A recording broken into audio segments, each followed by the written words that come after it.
नमस्कार विद्यार्थियों, आप सभी का आपके अपने YouTube चैनल आरपीएससी विद नवीन सैनी में आपका हार्दिक स्वागत है, अभिनंदन। विद्यार्थियों, आज अपन टॉपिक लेंगे अपना नेक्स्ट टॉपिक है। अपन ने पिछले वीडियो में राजस्थान का जो स्थिति और विस्तार है उसको अपन ने देखा था पूरा एक्सप्लेन करके, और इसमें देखेंगे हम राजस्थान के जो भौतिक प्रदेश हैं उनके बारे में अपन इसमें जानने का प्रयास करेंगे। देखिए विद्यार्थियों, राजस्थान के जो भौतिक प्रदेश हैं यहाँ पर मैं पहले बता देता हूँ, पूरा रफ मैप बना के मोटे मोटे तौर पर सारी चीज़ों को समझेंगे। उसके बाद अपने पास अलग से पीडीएफ बनाई हुई है, तो पीडीएफ पर अपन बाद में चलेंगे। पहले अपन क्या होगा, जितनी भी चीज़ें हैं वो यहाँ पर समझने का पूरा प्रयास करेंगे, और इस वीडियो में राजस्थान के जो भौतिक प्रदेश हैं उनको क्या करेंगे, डिटेल से समझेंगे। नोट्स सारे बने हुए हैं, नोट्स टेलीग्राम पर है, टेलीग्राम चैनल का लिंक डिस्क्रिप्शन में है, वहाँ से सीधा टेलीग्राम चैनल ज्वाइन कर लो। वहाँ पर पीडीएफ तैयार है, नोट्स बने बनाए रेडी हैं, आप तो बस यहाँ पर समझो।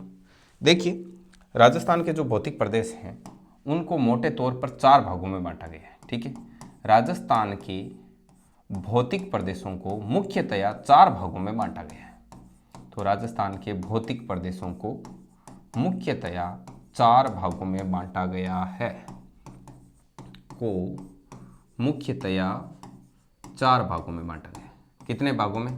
4 भागों में। तो आप बोलोगे कि सर 4 भाग कौन कौन से हैं? 4 भागों में बांटा गया है, 4 भागों में बांटा गया है।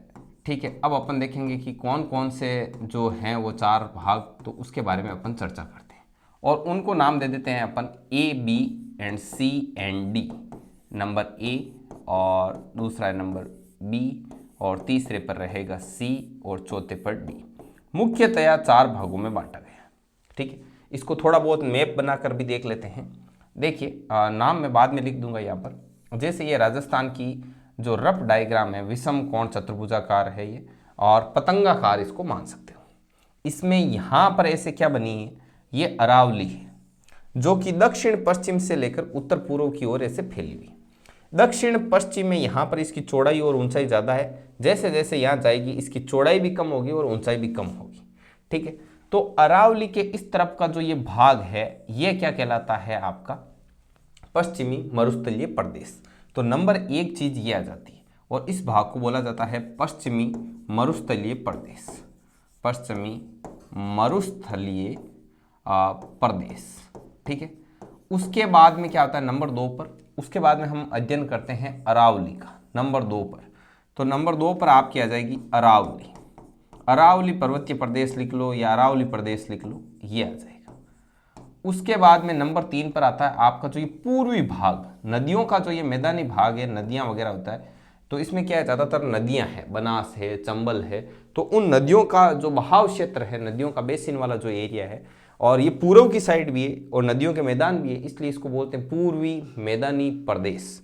तो तीसरे नंबर पर अपन बात करते हैं पूर्वी मैदानी प्रदेश। ठीक है, आगे बात समझ में, पूर्वी मैदानी एंड प्रदेश। उसके बाद में नंबर 4 पर जो ये दक्षिण में आपका हिस्सा रहता है, ये दक्षिण का जो हिस्सा है इसको बोलते हैं दक्षिणी पठारी प्रदेश। ठीक है, दक्षिणी पठारी प्रदेश, दक्षिणी पठारी प्रदेश। और इस प्रकार से मोटे तौर पर 4 जो भौतिक प्रदेश हैं उनके नाम है वो मैंने आपको बता दी। ठीक है, थोड़ा एसी ऑन कर दो, ठीक है ना, वैसे घुटन टाइप हो रही है। देखिए, दक्षिणी पठारी प्रदेश, तो मोटे तौर पर आपने इन 4 भागों को देख लिया, कौन कौन से कहां पर है। यहां पर डाल देता हूं मैं नंबर 4। अब अपन इसमें एक एक भाग को समझते जाएंगे। तो चलिए एक और लेते हैं स्लाइड और यहां पर देखते हैं। पहले मैं बनाता हूं बड़ा सारा मैप, ताकि अपने को एक्सप्लेन करने में आसानी रहे। तो अब इसमें मैं मोटे मोटे तौर पर आपको बताऊंगा पहले कि किस प्रकार से क्या चीज़ है क्या नहीं है। ठीक है ना, तो उसको समझते हैं अपन। इस पे कौन सा कलर मैच करेगा, एक सेकंड रुकिए आप। चलिए, अब यहां पर ये बनाते हैं अपन अरावली। ठीक है, राजस्थान के जो टोटल जो क्षेत्रफल है उसके 60% भाग पर, 60% भाग पर आपको क्या मिलेगा, ये जो आपका 58 पॉइंट समथिंग है, रफली आइडिया में आप 60% ले सकते हो। 60% क्षेत्रफल पर मिलेगा आपको पश्चिमी मरुस्थलीय प्रदेश, 60% क्षेत्रफल। 9% क्षेत्रफल पर आपको मिलेगी अरावली। नंबर 1 ये नंबर 2। ठीक है, 23% क्षेत्रफल है, 23% क्षेत्रफल, उस पर मिलेगा आपको ये पूर्वी मैदानी प्रदेश, यहाँ तक का ले लो। ठीक है, और बाकी बचे कुछ जो ये क्षेत्रफल रहेगा उस पर लगभग ये 11% के आसपास इसे मानते हैं इसको। एक सेकेंड रुकना, और इस भाग पर आपको क्या मिलेगा, सॉरी एक सेकेंड, 11% भाग पर थोड़ा क्लियर करता हूं मैं इसको, ये लो। ठीक है, अब ठीक है, 11% भाग पर आपको क्या मिलेगा, ये जो दक्षिण का आपका पठारी प्रदेश है ये वाला।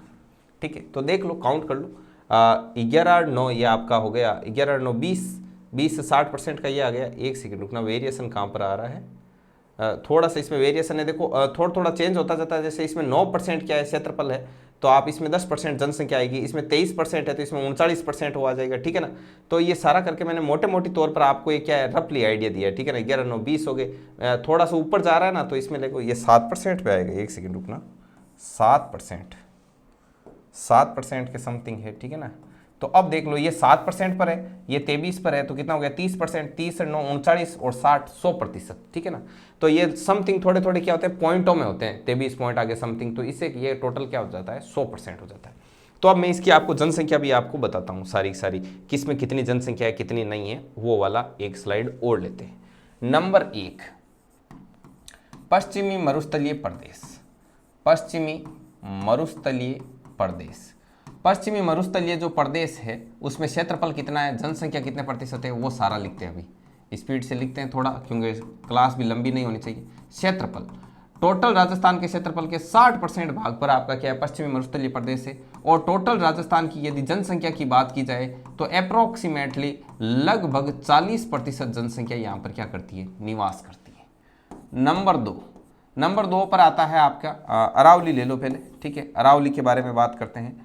अरावली पर्वतीय प्रदेश, अरावली पर्वतीय प्रदेश, अरावली पर्वतीय प्रदेश में आप देखोगे कि राजस्थान के लगभग, ठीक है ना, लगभग 9% भाग पर, लगभग 9% जो भाग है, 9-10% भाग पर आपके क्या पाई जाती है, ये अरावली क्षेत्रफल रहता है। और लगभग यहाँ पर क्या करती है 10% जनसंख्या है वो क्या करती है, निवास करती है जनसंख्या की।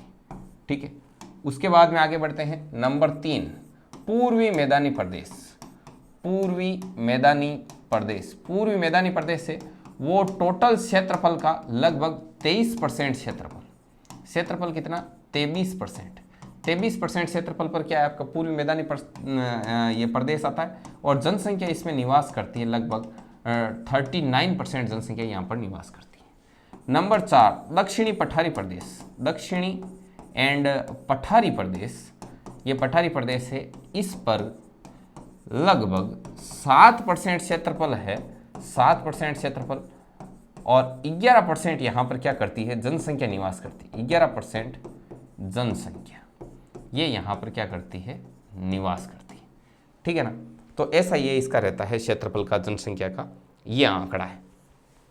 एकदम स्क्रीन में सही आ रहा ना, ठीक तरीके से, आई होप आपको बढ़िया तरीके से दिखाई दे रहा होगा।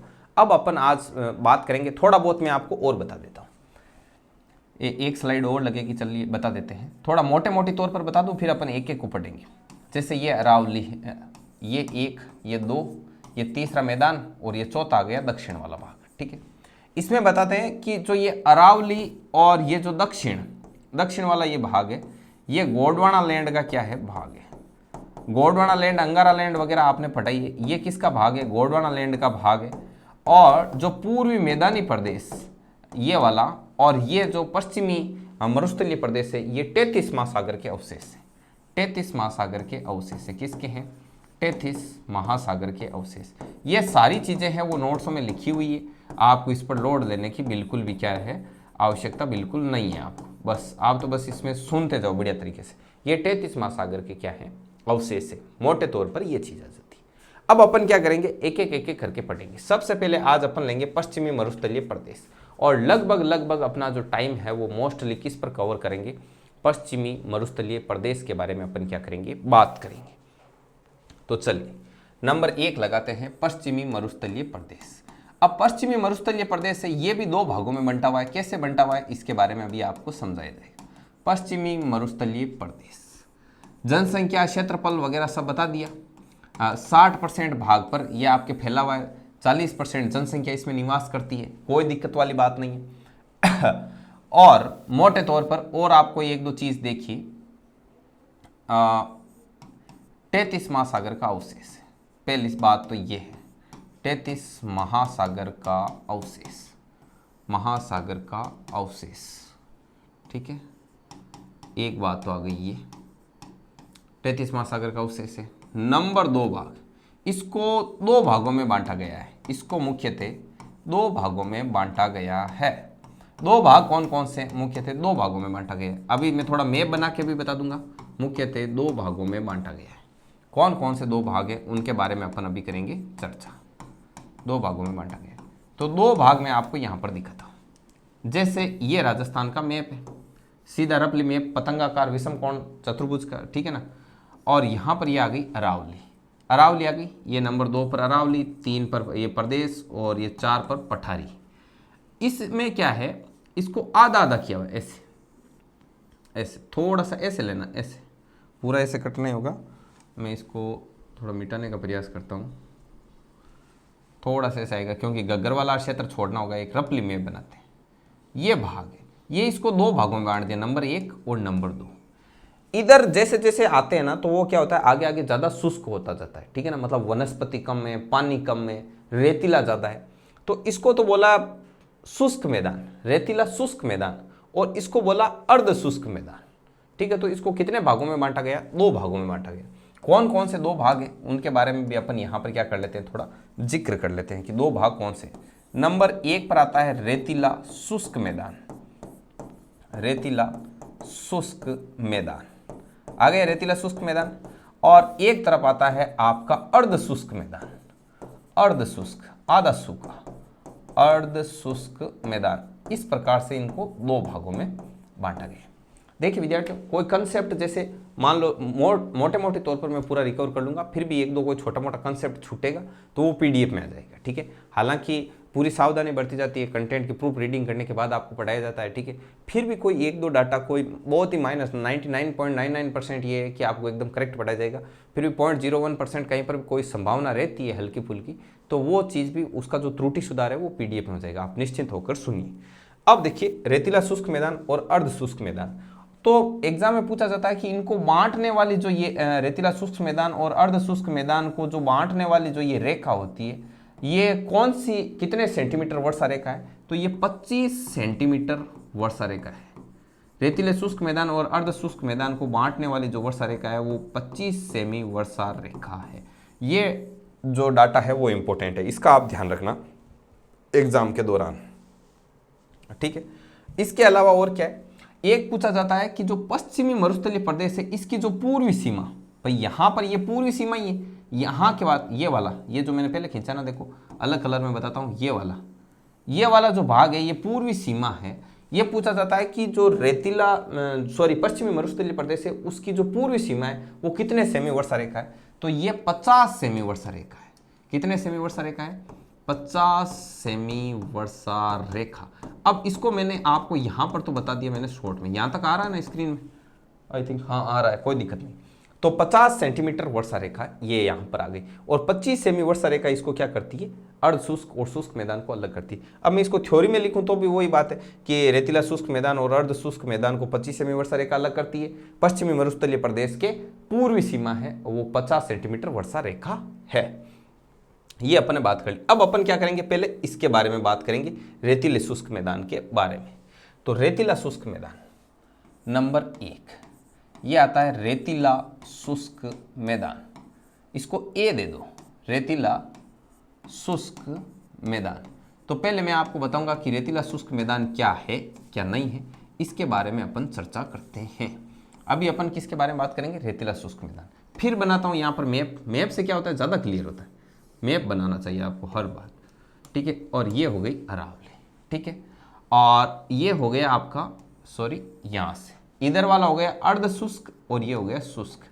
अब इसमें शुष्क में भी आपको क्या करेंगे, 2 भागों में बांटेंगे, ए और ऐसे बी। मैं रफली बता रहा हूँ, थोड़ा सा ये ऐसे होगा, ठीक है ना, रफली ए और बी। अभी आप समझ आना, बिल्कुल आपको पूरा समझ में आएगा।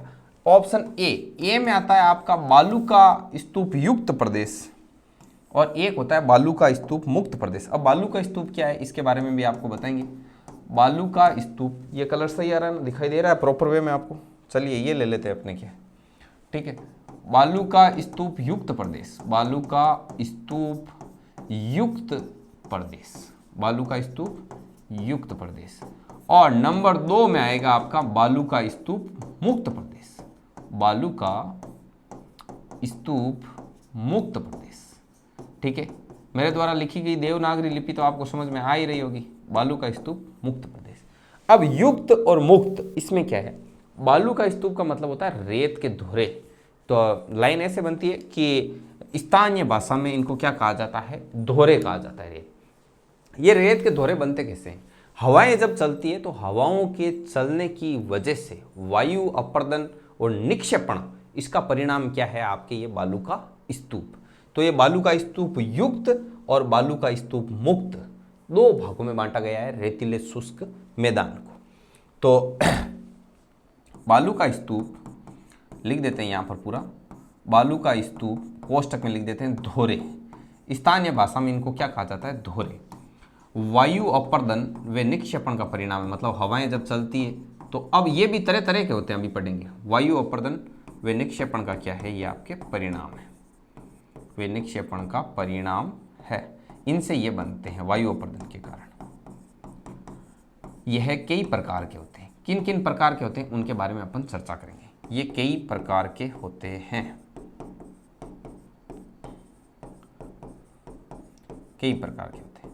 अब पहले तो इनके बारे में, प्रकारों के बारे में अपन क्या करेंगे? चर्चा करेंगे। तो चलिए आगे बढ़ते हैं। अभी स्लाइड से आप बोर हो गए होंगे, थोड़ा सा चेंज कर लेते हैं, थोड़ा बैकग्राउंड है ना, तो अपन थोड़ा इस पे रख लेते हैं। चलिए अब देखिए, आप इसमें वाइट कलर दिखेगा और कौन सा दिखेगा? रेड दिख जाएगा। ये ट्राई कर लेंगे ब्लैक। अब देखिए आपके ये थोड़ा देखना भाई कैसे आ रहा है ना, थोड़ा और चेंज करूँगे, थोड़ा डार्क कर लेते हैं। ये कैसे रहेगा? या ये वाला, या ये ठीक रहता है? यही रहने दो। देखिए नंबर 1 में लेते हैं आपके, ये दिखाई दे रहा है वाइट, ठीक है, वाइट ले लेते हैं। वाइट के अलावा कौन सा दिखेगा इस पर?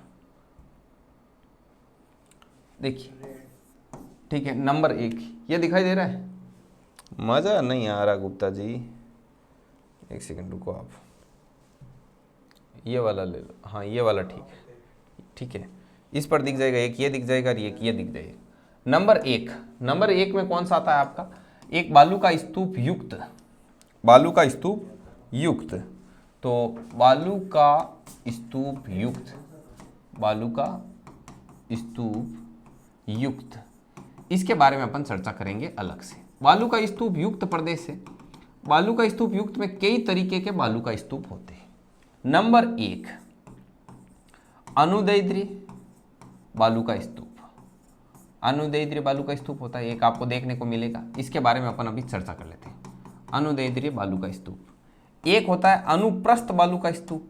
कई प्रकार के बालू का स्तूप होते हैं, तो उनमें से अपन मुख्य हैं उनके बारे में चर्चा करते हैं। एक होता है अनुप्रस्थ बालू का स्तूप, अभी मैं आपको बताऊंगा इनके बारे में एक एक करके। नंबर 3 तारा बालू का स्तूप, तारा बालू का स्तूप। इसके अलावा होता है आपका नंबर 4 पर आता है नेटवर्क बालू का स्तूप।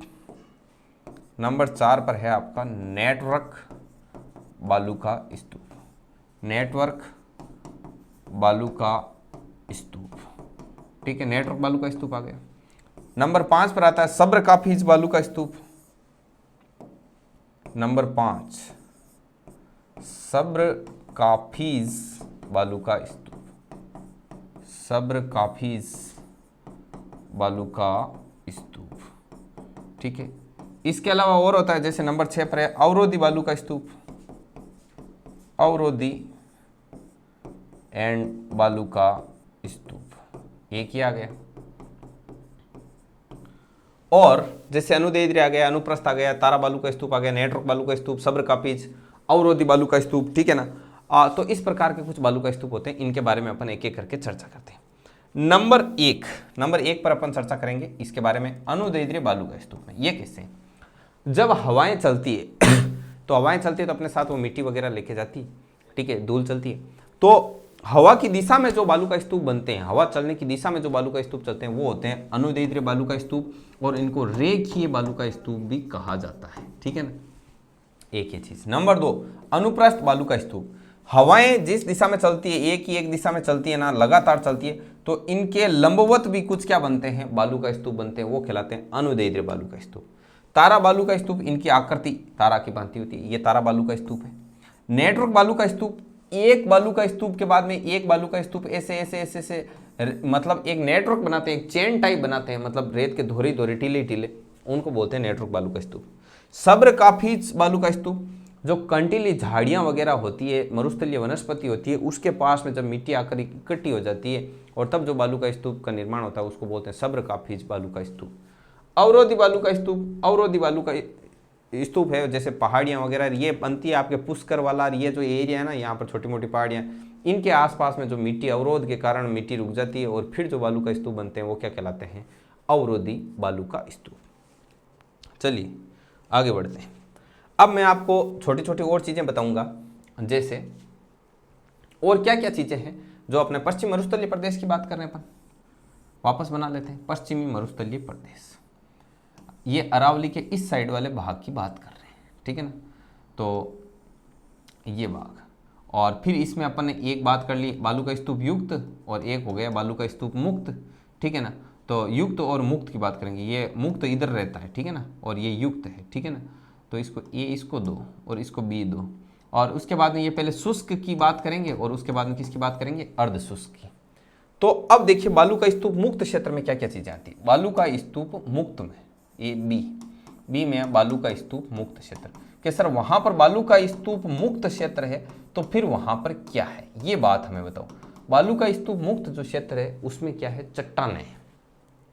चट्टानें बहुत पुरानी प्री कैम्ब्रियन काल की, उस समय की क्या है, चट्टानें, जुरासिक काल की चट्टानें पाई जाती है, और उन्हीं चट्टानों में वहाँ पर चट्टानें हैं, दोहरे नहीं है, रेत के, ठीक है। और वहाँ पर एक आपने नाम सुना होगा आकलवुड फॉसिल्स पार्क, वो भी इसी क्षेत्र में स्थित है, जहाँ पर क्या हजारों साल पुराने जीवाश्म के अवशेष वगैरह पाए जाते हैं। तो बालू का स्तूप के बारे में कुछ नहीं, नॉर्मल सी छोटी सी थ्योरी लिखी हुई है कि इनमें क्या पाई जाती है, यहाँ पर चट्टानें पाई जाती है, और जो चट्टानें इस काल की है, और चट्टानों के बारे में थोड़ा ये बताया हुआ, जुरासिक काल की चट्टानें पाई जाती है, और वहाँ पर अवशेष हैं, और आकलवुड फॉसिल्स पार्क है, इतना कुछ लिखा हुआ है थोड़ा बहुत उसमें, ठीक है। तो चलिए अब अपन आगे बढ़ते हैं। एकदम क्लियर कट आ रहा है ना, ठीक है, स्क्रीन में बढ़िया तरीके से दिखाई दे रहा है। बाकी आप लोग कमेंट कर देना कि भाई आपको कैसा दिखाई दे रहा है, कैसा नहीं दिखाई दे रहा है, तो इसके बारे में आपको कमेंट करके ज़रूर से ज़रूर बताना है, ठीक है ना। तो चलिए अब अपन आगे बढ़ते हैं, और इसमें क्या क्या चीज़ है वो अपन एक बार देख लेते हैं। ये बालू का स्तूप मुक्त प्रदेश आ गया। अब इसके बाद में अर्ध शुष्क है, अर्ध शुष्क में क्या क्या चीज़ें हैं वो बता देते हैं। अभी अपन ने क्या कर लिया, 6 अनुदैर्ध्य बालू का स्तूप, अनुप्रस्थ, तारा, नेटवर्क किए हो गए। इसमें 1-2 बालू का स्तूप और आते हैं, रुको 1 मिनट, एक सातवां एक मैं बता देता हूँ, पैराबोलिक बालू का स्तूप, पैराबोलिक बालू का स्तूप, ये एक और आता है इसमें बालू का स्तूप। और एक आता है आपके नंबर 8 पर बरखान या अर्धचंद्राकार बालू का स्तूप, बरखान ओब्लिक अर्धचंद्राकार बालू का स्तूप। अब ये कौन कौन से वो बता देता हूँ। पैराबोलिक बालू का स्तूप होता है कि महिलाओं के जो हेयर पिन होती है, हेयर पिन मतलब ऐसे यू आकार की पिन होती है, तो ऐसे जो बालू का स्तूप बनते हैं वो पैराबोलिक बालू का स्तूप कहलाते हैं। और बरखान या अर्धचंद्राकार तो आधे चांद के जैसे बनते हैं, ठीक है ना, अर्धचंद्र तो आप समझते ही हो। इस प्रकार के जो बालू का स्तूप बनते हैं वो क्या कहलाते हैं आपके, मतलब ये हेयर पिन थोड़ी सी खुली हुई तो अर्धचंद्राकार, और पूरा ऐसे हो गया यू आकार का तो वो आपका क्या बन गया, हेयर पिन आकार का पैराबोलिक। पैराबोलिक क्यों बोलते हैं, पैराबोलिक का मतलब होता है परवलयाकार। पैराबोलिक, एक सेकेंड रुकना, यहाँ पर बता देता हूँ, नेक्स्ट स्लाइड ले लो। पैराबोलिक है, ये इंग्लिश का वर्ड है, इसको हिंदी में ऐसे ही लिख दिया इन्होंने, एक्चुअल में ये ऐसे है पैराबोलिक, और पैराबोलिक को हिंदी में बोला जाता है परवलयाकार। ये परवलयाकार कहाँ से आया ये बता देता हूँ। परवलयाकार का मतलब है परवलय से बना है, कि परवलय के आकार का, परवलय धन आकार, परवलयाकार, ठीक है। तो परवलय कैसा होता है, परवलय को बोला जाता है पैराबोला। पैराबोला चलता है अपने मैथ में, ठीक है ना, मैथ में पैराबोला चलता है जिसका ग्राफ बनता है ऐसे। तो ये किस आकार का है, यू आकार का है, ठीक है ना। वाई स्क्वायर बराबर 4ax इसकी समीकरण होती है। इसको छोड़ो, ये मैथ्स की दुनिया की बातें हैं, ठीक है। अब आगे देखिए, आगे अपन बढ़ते हैं और क्या क्या है इसमें चीज़ें। तो अर्ध शुष्क प्रदेश को देखते हैं, फिर बनाओ मैप। तो ये अरावली आ गई, ये इधर आ गया आपका शुष्क। अब ये अर्ध शुष्क में देखो 4 चीज़ें हैं। नंबर एक में आता है आपका घग्गर का मैदान। क्या आता है? घग्गर का मैदान। घग्गर का मैदान इसी क्षेत्र में आता है, ठीक है।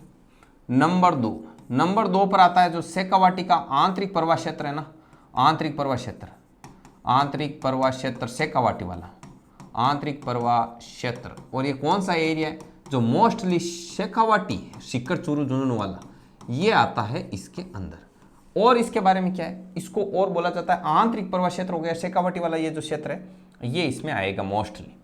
और नंबर 3 पर आता है आपका ये नागौरी उच्च भूमि। नागौरी उच्च भूमि, थोड़ा सा ऐसे तीर चल लो यार इसको, अरे सॉरी लाड़ लो, ठीक है, इसको हटाओ, ये थोड़ा सा ऐसे ले लो। और नंबर 4 पर आ जाएगा, ये मैं बता दूंगा, ये है नागौरी उच्च भूमि। नागौरी उच्च भूमि आती है और जिसको बांगर प्रदेश भी बोला जाता है, ठीक है ना। नागौरी उच्च भूमि रखो। और नंबर 4 पर आता है लूणी बेसिन, जिसको गोड़वार प्रदेश भी कहा जाता है। क्या कहा जाता है? गोड़वार प्रदेश। तो ये बातें आती है इसमें, ठीक है ना। तो ये 4 भाग मिलकर क्या बनाते हैं? अर्ध शुष्क मैदान बनाते हैं, मतलब आधा सूखा अर्ध शुष्क मैदान, ठीक है। तो इसमें कुछ वनस्पति भी पाई जाती है, थोड़ा बहुत पानी भी है, तो सारी चीजें ये थोड़ी बहुत। घग्गर का मैदान ये वैसे बेसिन वगैरह किसको बोलते हैं? किसी भी नदी का जो प्रवाह क्षेत्र होता है वो उसका क्या कहलाता है? बेसिन। नदी का प्रवाह क्षेत्र है वो क्या कहलाता है? आपका बेसिन कहलाता है, ठीक है। अब जैसे घग्गर नदी जहां जहां प्रवाहित होती थी उसका जो प्रवाह क्षेत्र है वो क्या कहलाता है? घग्गर का मैदान कहलाता है। तो मोस्टली हनुमानगढ़ गंगानगर वाला ये भाग है वो इसके अंदर आएगा। उसके बाद में ये आंतरिक प्रवाह क्षेत्र, ये शेखावाटी वाला भाग है, इसमें आपके सांबर झील है वो इसी का पार्ट मानी जाएगी, ठीक है। और यहाँ पर कौन सी रूपनगढ़, मेनतार, खारीर, वो आदि नदियाँ आकर अपना जल है वो इसमें डालती है, ठीक है। ये आंतरिक प्रवाह क्षेत्र में आ जाएगा। शेखावाटी वाला, शेखावाटी बोले तो सीकर चूरू झुंझुनू वाला जो एरिया है वो मोस्टली इसमें माना जाएगा। ये नागौरी उच्च भूमि वाला आ गया, नागौरी उच्च भूमि है। इस क्षेत्र में क्या है, आंतरिक प्रवाह क्षेत्र में इसमें से वो सांबर निकालो, सांबर इसमें नहीं आएगी, ठीक है ना। सांबर आएगी इसमें, क्योंकि ये नागौर की अजमेर की सीमा पर है ना, तो वो इसमें आती है नागौरी उच्च भूमि में। तो नागौरी उच्च भूमि में आपके खारे पानी की झीलें पाई जाती है ज़्यादातर, ठीक है ना। वो इसमें नहीं होगा, वो इसमें आएगा आपके ना। खारे पानी की झीलें पाई जाती है, लगभग खारे पानी की झीलें वो इसी में पाई जाती है। अब बोले कि सर इसमें खारे पानी की झीलें पाए जाने का कारण क्या है? तो माइकासिस्ट चट्टानें हैं वो खारे पानी का कारण है, जिसमें केशिकात्व के कारण। केशिकात्व क्या होता है? जैसे केशिका नली होती है उसमें से पानी में डूबोते हैं तो जल अपने आप क्या चढ़ता है? ऊपर चढ़ता है। तो केशिकात्व के कारण नमक है वो वहाँ पर बनता है, ये प्रोसेस होती है इसकी। तो सांबर झील है वो नागौरी उच्च भूमि के क्षेत्र में आएगी, क्योंकि वो नागौर, अजमेर, ये जयपुर वाला ये सीमा है बॉर्डर पर, यहाँ पर स्थित है सांबर झील। वैसे झीलों का हमने अलग से वीडियो बना रखा है, आप प्ले लिस्ट में जाके देख सकते हो, ठीक है। आंतरिक प्रवाह वाला क्षेत्र है वो अलग है, इसमें कांतली वगैरह वो नदियाँ है ना वो आएगी, ठीक है ना। ये नागौर उच्च भूमि वाला गया, खारे पानी की झीलें, सांबर झील यहीं पर है। माइकासिस्ट चट्टानों के कारण वो खारेपन का वो कारण बता दिया। केशिकात्व के कारण प्रोसेस होती है, उसके कारण क्या बनता है? नमक बनता है। अब आता है लूणी नदी का प्रवाह क्षेत्र। तो लूणी नदी का जो प्रवाह क्षेत्र है इसको आप क्या कहते हो? गोड़वार प्रदेश भी कहते हो। लूणी नदी जहाँ जहाँ बहती है, लूणी नदी अजमेर के यहाँ पर पुष्कर की ये जो पहाड़ियाँ अरावली की नागपाड़ से निकलती है, उसके बाद में ऐसे जाते जाते आगे कच्छ के रण में क्या हो जाती है? विलुप्त हो जाती है। तो ये मोटे मोटी तौर पर आपका क्या था? अर्ध शुष्क मैदान था, ठीक है। तो इसमें वो वर्षा वगैरह मानते हैं, वो 10 से 20 इसमें मान लो ऐसे, ठीक है ना। ये तो बहुत ही नॉर्मल है, वर्षा वाला, ये ज़्यादा कोई कंसेप्ट, ये आपके सारे पढ़े हुए हैं, ठीक है ना। तो वो मोस्टली PDF में आ जाएंगे, मतलब समझाने योग्य डाटा है वो अपन ने यहाँ पर लिया। तो इसमें अपन देख लेते हैं क्या क्या लिया है अपन ने। ये चीज़ें हैं वो अपन ने क्या किए, यहाँ पर रीड किया है एक एक बार, बढ़िया तरीके से इसको अपन ने क्या कर लिया? रीड कर लिया। अब अपन आगे बढ़ते हैं और क्या क्या चीज़, कोई चीज़ छूटी तो नहीं? ये ले लिया, ये भी ले लिया, पैराबोलिक समझ लिया। देखो पश्चिमी मरुस्थलीय प्रदेश पढ़ा अपन ने, इसमें 2 भाग में, रेतीला शुष्क मैदान और अर्ध शुष्क मैदान। उसके बाद में अपन ने देख लिया एक रेतीला शुष्क मैदान 2 भागों में बंटा हुआ है स्वयं, ठीक है ना। कौन कौन से 2 भागों में बंटा हुआ है? कौन से 2 भागों में बंटा हुआ है? एक बालू का स्तूप युक्त में और एक बंटा हुआ है बालू का स्तूप मुक्त भाग में, ठीक है। और उसके बाद में देखिए नेक्स्ट, ये बालू का स्तूप युक्त प्रदेश है, इसमें पवनानुवर्ती रेखीय अनुदैर्ध्य बालू का स्तूप, बरखान बालू का स्तूप, अनुप्रस्थ बालू का स्तूप, पैराबोलिक बालू का स्तूप और अवरोधी बालू का स्तूप, ठीक है, तारा बालू का स्तूप, नेटवर्क बालू का स्तूप और सब्र काफिज बालू का स्तूप, इनके बारे में भी हमने क्या किया, अध्ययन किया। उसके बाद में अपन ने पढ़ा इन चीज़ों के बारे में बताता हूँ, टाट, रन, ये क्या क्या चीज़ें हैं इसके बारे में अपन थोड़ा अभी देख लेंगे। और उसके बाद में ये घग्गर का मैदान अपन ने देख लिया, गोडवार प्रदेश देख लिया, लूणी बेसिन ने नागौरी उच्च भूमि देख ली, शेखावाटी आंतरिक प्रवाह क्षेत्र ये भी अपन ने इसमें देख लिया। तो चलिए अब ये जो चीज़ें हैं ना, टाट क्या है, रन क्या है, लाटी सीरीज क्या है, चांदन नलकूप क्या है, सेवन घास क्या है, रेगिस्तान का मार्च क्या है, पलाया झीलें, खड़ीनकरसी, ये क्या चीज़ें हैं इनके बारे में अपन एक एक करके समझते हैं। ठीक है, तो चलिए अपन बैकग्राउंड करते हैं इसमें चेंज और इस पर अपन समझते हैं। ठीक है, नंबर एक में है आपके जैसे पलाया जिले और पलाया ए स्थाई जिले, ठीक है ना, ए स्थाई जिले। अब इसमें क्या होता है, पलाया ए स्थाई जिले हैं यहाँ पर, तो यहाँ पर क्या होता है, जैसे ये बालू का स्तूप ऐसे बनते हैं, ठीक है ना, तो दो ऐसे रेत के धोरे, इनके बीच में यहाँ पर क्या होता है, कुछ जल एकत्रित हो जाता है, ठीक है, और यहाँ पर जो झीलों का निर्माण होता है, इन ए स्थाई झीलों को क्या कहते हैं, पलाया या ए स्थाई जिले कहते हैं। नंबर 2 खड़ीनकरसी क्या होती है, जो पालीवाल ब्राह्मणों के द्वारा यहाँ की जो ये ए स्थाई जिलों से यहाँ से जो संचित ये जो जल, ये यहाँ पर जब पानी सूख जाता है वगैरह बताते हैं, तो यहाँ पर वो क्या करते हैं, नमित रहती है, तो यहाँ पर वो खेती करते हैं। तो ये जो कृषि की जाती है पालीवाल ब्राह्मणों के द्वारा, इसको कहा जाता है खड़ीनकरसी। ठीक है, ओके, एकदम वीडियो तो करेक्ट बन रहा है ना, थोड़ा सा इसको ध्यान रख लेना भाई, है कि नहीं, ऐसा नहीं हो कि पूरा इधर उधर हो जाए। ओके, चलिए अब आगे बढ़ते हैं। खड़ीनकरसी हो गया, और इसके बाद में और क्या था, पलाया जिले हो गई, खड़ीनकरसी हो गई, एक था अपना चांदन नलकूप, ठीक है ना, चांदन नलकूप, उसको भी देख लेते हैं। चांदन नलकूप को क्या कहते हैं, ये पानी का है आपके झरना, चांदन नलकूप, ठीक है ना, पानी का है स्रोत। इसको चांदन नलकूप को थार का गड़ा भी कहा जाता है। इसके बारे में सिर्फ इतना ही ध्यान रखना, थार का गड़ा, चांदन नलकूप के बारे में ये बात है। नंबर 2 पर आती है सेवण घास कहाँ पर उगती है ये भी बता दूं। सेवण घास और लाटी सीरीज एक दूसरे से क्या है, रिलेट है। लाटी सीरीज यहाँ पर क्या है, एक बहुत ही लंबी एक पट्टिका है, जैसे रेगिस्तानी एरिया है उसमें एक बहुत लंबी क्या है, पट्टिका है। इसमें क्या है कि नीचे आई हुई है आपके, जैसे खनिज वगैरह होता है उनकी नीचे एक परत आई हुई, तो उसकी वजह से जो जल होता है वो क्या होता है, यहाँ पर जाकर स्टोर हो जाता है, फिर नीचे जाता नहीं है। इस वजह से क्या होता है, यहाँ पर जो नमी की वजह से यहाँ पर घास उगती है, वो घास है वो पशुओं के लिए, दुधारू पशुओं के लिए अत्यंत पौष्टिक होती है। उस घास को क्या कहा जाता है, सेवण घास कहा जाता है। और ये लाटी सीरीज है, ठीक है ना, ये मोहनगढ़ से लेकर के ये पोखरण तक वाले जो ये जगह हैं इसमें ये फैली हुई है, ये लाटी सीरीज है। तो लाटी सीरीज हो गई, सेवण घास हो गई, चांदन नलकूप हो गया, थार का गड़ा हो गया, और क्या बचा भाई, मोटे मोटे तौर पर तो यही है। और तो क्या है, रेगिस्तान का मार्च, रेगिस्तान है वो आगे बढ़ता है, आगे से आगे रेगिस्तान का क्या होता है, प्रसार होता है, तो मतलब वो हरी भूमि होती है उसको अपने अंदर लीलता जाता है। जैसे रेगिस्तान आपके हवाएं वगैरह चलती है, और रेगिस्तान का मार्च ये बढ़ता भी किस तरफ से किस तरफ है वो भी बता देता हूँ, साउथ ईस्ट से, ठीक है ना, साउथ ईस्ट मतलब ये ईस्ट, ये साउथ मतलब दक्षिण पश्चिम से उत्तर पूर्व की तरफ, इस तरफ ये क्या है, रेगिस्तान है वो बढ़ रहा है, आगे से आगे बढ़ रहा है, फैल रहा है रेगिस्तान, इसको बोलते हैं रेगिस्तान का मार्च, ठीक है ना। मार्च अप्रैल से लेकर जुलाई तक का जो महीना होता है, इनके बीच में क्या होती है, हवाएं बहुत तेजी से चलती है, और उस वजह से क्या होता है, ये रेगिस्तान है वो फैलता है, तो इसको बोला जाता है रेगिस्तान का मार्च। तो ये चीज़ें हैं भाई, मोटे मोटे तौर पर यही है। बाकी क्या करोगे, जैसे लाटी सीरीज है इसमें 60 किलोमीटर की रहती है लंबाई वगैरह, तो इसको छोड़ो आप, इतना कोई डीपली पूछता नहीं है आपसे, ठीक है ना। तो ये जो चीज़ें थी वो मोटे मोटी तौर पर अपन ने इसमें सारी देख ली, तो आप वीडियो को 1-2 बार रिवाइंड करके भी इसको वापस देख सकते हो। समझ में आई बात। अब ये जो चीज़ है इसको अपन एक बार देखेंगे पीडीएफ में, पीडीएफ में बढ़िया तरीके से पढ़ेंगे।